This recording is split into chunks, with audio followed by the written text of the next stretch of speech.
शहबाज शरीफ साहब पाकिस्तान के दूसरी बार प्राइम मिनिस्टर बन चुके हैं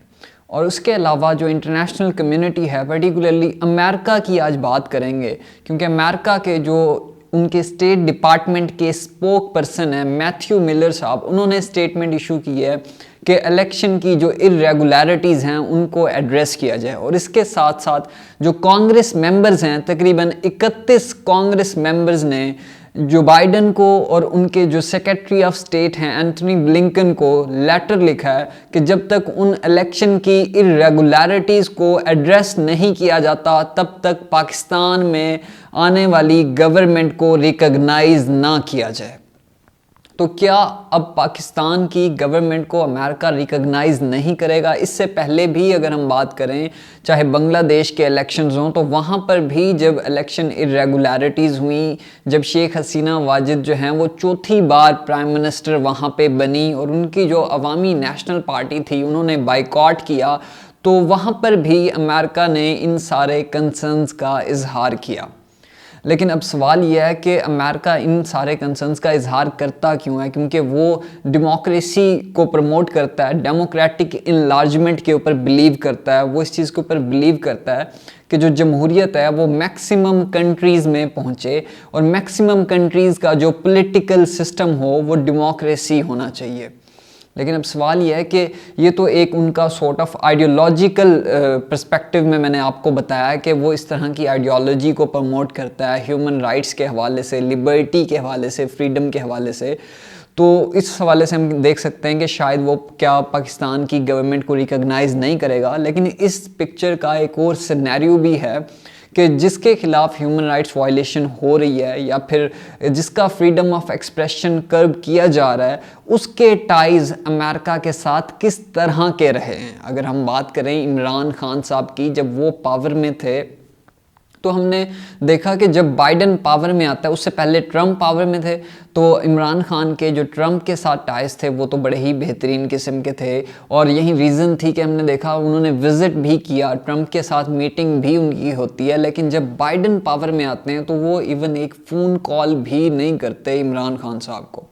और उसके साथ साथ जो बाइडन यानी कि डेमोक्रेट्स के साथ जो नेक्सस है इमरान खान साहब का, वो कोई अच्छा नहीं रहा। इवन जब एविक्शन होती है अफ़गानिस्तान से, तो तब इमरान खान साहब की जो स्टेटमेंट थी तालिबान को लेके, जो उनका व्यू था कि Taliban have broken the shackles of slavery, या फिर एब्सोल्युटली नॉट के हवाले से अगर हम बात करें,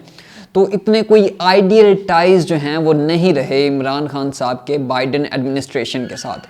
और अमेरिका ज़ाहिरा जिन्होंने लेटर लिखा है उनकी ये डिमांड थी, बिकॉज पाकिस्तान उनका अलाय है, ठीक है, लॉन्ग स्टैंडिंग अलाय है। बिकॉज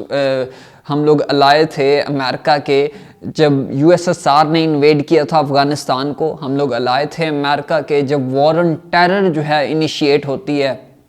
तो इस वजह से जो कांग्रेस मेंबर्स थे उन्होंने ये डिमांड की, क्योंकि पाकिस्तान हमारा अलाय है, सो इस चीज़ को मेक श्योर किया जाए कि वहाँ पे जो डेमोक्रेसी के नॉर्म्स हैं उनकी वायलेशन ना हो।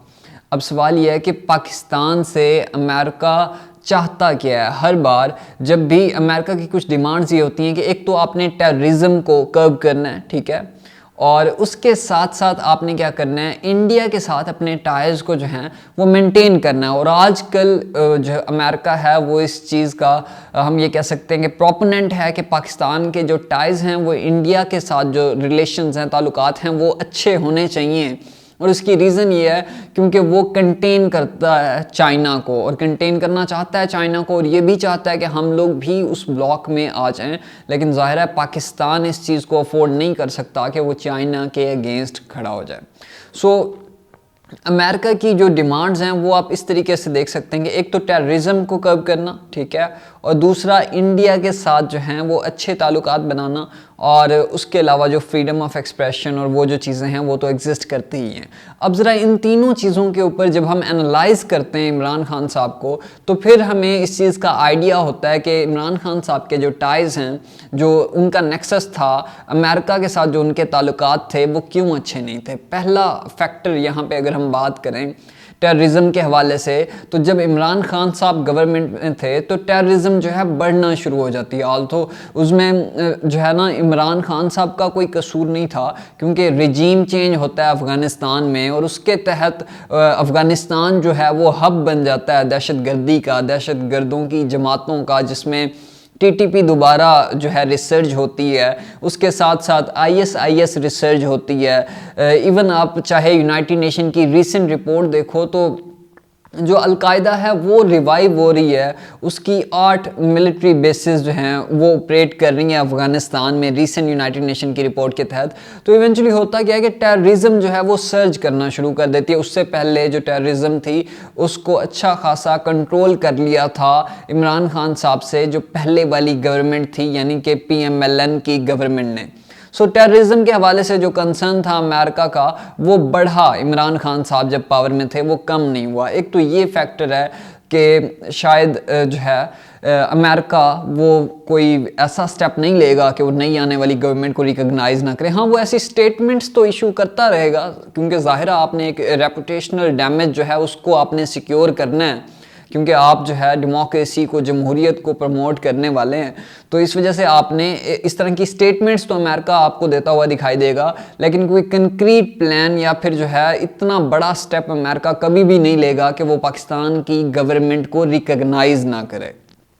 दूसरा फैक्टर जो हमने बात की थी वो इंडिया की थी। अगर इंडिया को हम एनालाइज करते हैं, क्योंकि अमेरिका चाहता है कि हमारे इंडिया के साथ टाइज अच्छे होने चाहिए, तो वो भी अच्छे नहीं थे इमरान खान साहब के इरा में, जिसमें अभिनंदन वाला एपिसोड हमारे सामने था। और इमरान खान साहब का जो स्टांस था टूवर्ड्स मोदी के, वो कोई गलत नहीं था, वो ठीक था कि मोदी का जो इस्तेमाल है,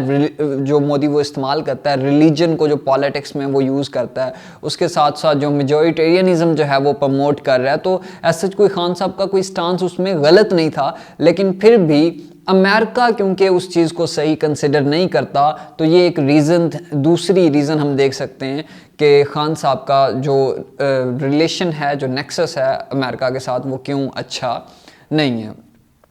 तो ये वो फैक्टर हैं। और उसके साथ साथ अगर डेमोक्रेसी के प्रिंसिपल की बात करें कि हाँ ठीक है, जहाँ पे America free and fair elections के ऊपर बिलीव करता है और वो चाहता है कि फ्री एंड फेयर इलेक्शंस हो, वरना जाहिर है जो डेमोक्रेसी के नॉर्म्स हैं वो हर्ट होते हैं। तो डेमोक्रेसी के नॉर्म्स तो तब भी हर्ट हो रहे थे जब इमरान खान साहब पावर में थे, जब उन्होंने मीडिया के खिलाफ एक क्रैकडाउन जो है वो शुरू किया। और जो पाकिस्तान था वो, अगर उसकी हम रैंकिंग की बात करें तो वो 5th वर्स्ट कंट्री था जर्नलिज्म के हवाले से, जहाँ पे उनको सबसे ज़्यादा थ्रेट होते हैं जर्नलिज्म को। तो वहाँ पे भी जब खान साहब पावर में थे तो डेमोक्रेसी तो तब भी हर्ट हो रही थी। तो ये वो सारे फैक्टर्स हैं जिनको हम कंसिडर करते हुए ये कह सकते हैं कि अमेरिका जो है वो ऐसा कोई भी स्टेप नहीं लेने वाला कि गवर्नमेंट को रिकॉग्नाइज ना करना, बल्कि वो तो एक ऐसी ही गवर्नमेंट चाहता है जो कि फेवरेबल हो, जो उसकी नीड्स के अकॉर्डिंग हो। एंड सेकेंडली यहाँ पे एक पॉइंट इंपॉर्टेंट ये है कि अमेरिका डेमोक्रेसी को जो है हर बार प्रायोरिटाइज नहीं करता, बल्कि एक रियासत जो है वो अपने नेशनल इंटरेस्ट को हमेशा प्रायोरिटाइज करती है। आप इसकी एग्जांपल अमेरिका के कई फॉरेन पॉलिसीज़ में आप देख सकते हो। चाहे शाह ईरान को उन्होंने इंस्टॉल कराना था जब ईरान में, तो तब उन्होंने इस चीज़ को नहीं कंसिडर किया कि ईरान में डेमोक्रेसी है या क्या है, लेकिन उन्होंने अपना एक डिक्टेटर जो है वहाँ पे इंस्टॉल कर दिया। सिमिलरली चाहे आप पाकिस्तान की ही बात कर लेते हो, तो जितने भी पाकिस्तान में डिक्टेटर्स आए वो फेवरेबल थे जब तक अमेरिका को, तो अमेरिका ने उन सारे डिक्टेटर्स के साथ मिलकर कोऑर्डिनेशन की। जैसे कि चाहे अयूब खान की आप बात करते हो तो सीटो एंड सेंटो साइन किए, चाहे ज़िया की आप बात करते हो, हालांकि डिक्टेटर था, तो फिर डेमोक्रेसी के प्रमोट करने वाली स्टेट को तो नहीं ना कोऑर्डिनेट करना चाहिए, लेकिन फिर भी अमेरिका करता रहा, बिकॉज हर स्टेट के लिए नेशनल इंटरेस्ट जो है वो इम्पॉर्टेंट होता है, जिसको फेमसली हेनरी किसिंजर जो है रियल पॉलिटिक कहा करता था कि आपका नेशनल इंटरेस्ट जो है वो इम्पॉर्टेंट है, ना तो कोई ह्यूमन राइट्स इम्पॉर्टेंट हैं और ना ही जो है आपका कोई आइडियोलॉजिकल प्रॉक्सिमिटी या फिर आपकी आइडियोलॉजी इंपॉर्टेंट है। अगर कोई चीज़ इंपॉर्टेंट है तो वो है आपका नेशनल इंटरेस्ट, और चाहे मिडिल ईस्ट में हो या फिर पाकिस्तान में हो। सो अमेरिका कई बार इवन डिक्टेटर्स को भी प्रमोट करता रहा है। तो डेमोक्रेसी ऐसा कोई इतना जो है सीरियस या संजीदा किस्म का इशू नहीं है अमेरिका के लिए। और यही रीज़न है कि मैं ये कह सकता हूँ कि जो पाकिस्तान की नई गवर्नमेंट आई है उसके आने से अमेरिका को ऐसा सच कोई भी मसला नहीं है। अमेरिका उसको रिकॉग्नाइज़ भी करेगा, उसके साथ कोऑर्डिनेट भी करेगा। इवन आप बांग्लादेश की एग्जांपल देख लें, वहाँ पे तो इससे भी वर्स्ट किस्म की रेगिंग हुई, इलेक्शन इरेगुलरिटीज़ वहाँ पे मौजूद थी, जहाँ पे जो अवामी नेशनल पार्टी थी उसने बिल्कुल बाइकॉट कर दिया और पॉलिटिकल अरेस्ट वहाँ पे थे, पॉलिटिकल डिटेंशंस वहाँ पर भी थी। तो उसके बाद भी, इन सारी स्टेटमेंट्स के बाद, इन सारे डेवलपमेंट्स के बाद अमेरिका ने स्टेटमेंट इशू की कि हमें कंसर्न्स हैं इलेक्शन के साथ, लेकिन फिर भी उसके साथ साथ अमेरिका ने ये स्टेटमेंट भी इशू की कि हमारी जो ग्रैंड स्ट्रैटेजी है इंडो पैसिफिक के हवाले से, उसमें जो बांग्लादेश है वो हमारे साथ कोऑर्डिनेट करता रहेगा और हम उसके साथ कोऑर्डिनेट करते रहेंगे। यहाँ से आपके लिए एक इंडिकेटर है कि रियासतें जो हैं वो इमोशंस के ऊपर नहीं ऑपरेट किया करती, बल्कि रियासतें जो हैं वो प्रैग्मेटिज्म के ऊपर जो हैं ऑपरेट किया करती हैं, आइडियोलॉजी के ऊपर नहीं ऑपरेट किया करती, बल्कि हम ये कह सकते हैं कि उनकी फॉरेन पॉलिसी ब्लेंड होती है आइडियोलॉजी का और प्रैग्मेटिज्म का। तो नाज़रीन, ये थी हमारी आज की वीडियो। आपसे मुलाकात होगी अगली वीडियो में, तब तक के लिए अल्लाह हामी व नासिर।